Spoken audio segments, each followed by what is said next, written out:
খুব মজা খেতে। Thank you. এটা হচ্ছে লোহা করা না? কি পরিমাণ পেঁপে দেখো। ওয়াও, এটা কার জন্য? তাও পারতেছি।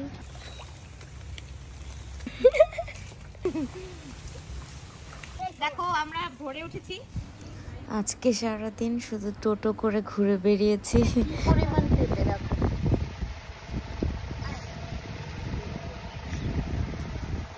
নিবিড়, আমরা কোথায় যাচ্ছি? তো আজকে ভাইয়া আসছে, ভাবি আসছে, সাথে বাচ্চারাও ছিল, আর হচ্ছে আমার টিম। মানে আমি যেখানে যাই সেখানেই তো আমার একটা টিম থাকে, এখানেও আমার একটা টিম আছে। তো সেই টিম নিয়ে বেরিয়ে পড়লাম যে আজকে সারাদিন ঘুরবো, আর আমাদের গাছে বিভিন্ন ফল হয়েছে সেগুলো পারবো। ভাইয়া এটা আমি পারছি। কত বড় সুন্দর। আর দেখুন কত বড় বড় লকেট হয়েছে। আমি তো লোভ সামলাতে পারিনি, দেখি একদম খাওয়া শুরু করে দিয়েছি পাড়ার সাথে সাথে। আকাশটা দেখো।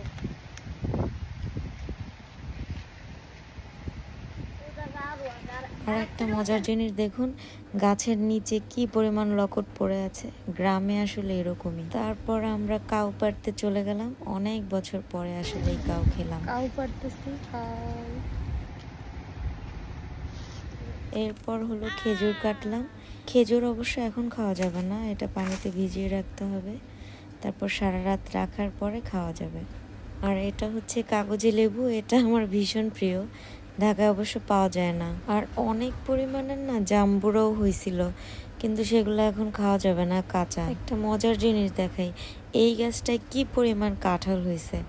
এখন গুনলাম যে এটায় 33টা কাঁঠাল আছে অলরেডি, আর অনেকগুলো কিন্তু খেয়েও ফেলছি। একদিকে নাজমুল উঠেছে গাছে, নারকেল গাছে, আমার জন্য ডাব আনার জন্য।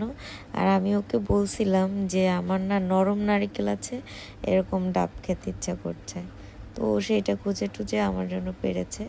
আর অন্যদিকে এই জুবাইর আমার জন্য লোহা করা নিয়ে আসছে। আসলে এটা না খেতে একদম জামের মতো, মানে জামের খালাতো ভাই বলা যায় আর কি। এটা খেলে জাম খাওয়ার মতোই ফিল পাওয়া যায়। আর এদিকে টুপটুপ বৃষ্টিও পড়তেছে, আমার না গায়েও পড়তেছিল, খুব ভালো লাগছে। আর ভাবলাম যে কাঁঠালকে পেড়ে নিয়ে যাই, তো নিবিড় আবার কাঁঠাল কাটতেছিল। আর কয়েকটা নারকেল না ওই যে পুকুরে পড়েছিল, ওইটা আবার নিবিড় উঠাচ্ছিল। তারপর আর কি এই ডাব টাব নিয়ে সবাই মিলে মজা করে, সাথে কাঁঠালও ছিল, বাড়ির পথ ধরলাম। অন্যরকম একটা অনুভূতি আর কি। সব কিছু বাসায় রেখে এরপর আমরা আসলাম পুকুরে ডুবানোর জন্য। আর এখন বাড়িতে আসার পর আমার প্রতিদিনের রুটিন হচ্ছে যে পুকুরে গোসল করার আগে কিছুক্ষণ ভেলায় ভাসবো আর কি। তো তখন নিবিড় কি করলো যে ওই খালের পাশেই একটা কদম ফুল গাছ আছে, তো আমার জন্য অনেকগুলো কদম ফুল নিয়ে আসলো। তো মেয়েকেও আমি সাথে নিয়ে আসছিলাম যে প্রতিদিন তো আমি ভেলায় ভাসি, আজকে মেয়েকে নিয়ে ভেলায় উঠবো। তো ওই কদম ফুল দেখে খুব মজা পাচ্ছিল, তো ওকে নিয়ে আমি একটু মজা টজা করলাম। আর ও না এইখানে আসে চারদিকে তাকায় আর দেখে যে কি কি আছে। তো এরপর ওকে নিয়ে আমরা ভাবলাম যে না এখন ভেলায় উঠি, তো ওকে নিয়ে ভেলায় উঠলাম। দেখো আমরা ভোরে উঠেছি জীবনে প্রথমবার, আর নিজের মেয়েকে নিয়ে।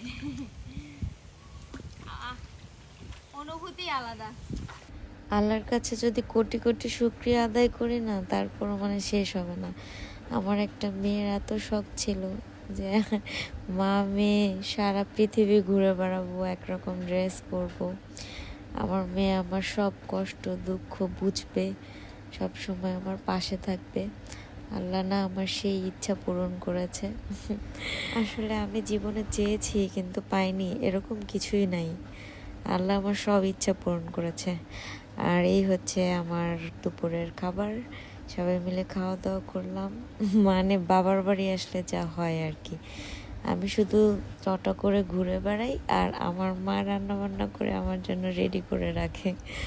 আলহামদুলিল্লাহ, সবাই আমাদের জন্য দোয়া করবেন, সবাই ভালো থাকবেন, ভালো রাখবেন। আল্লাহ হাফেজ।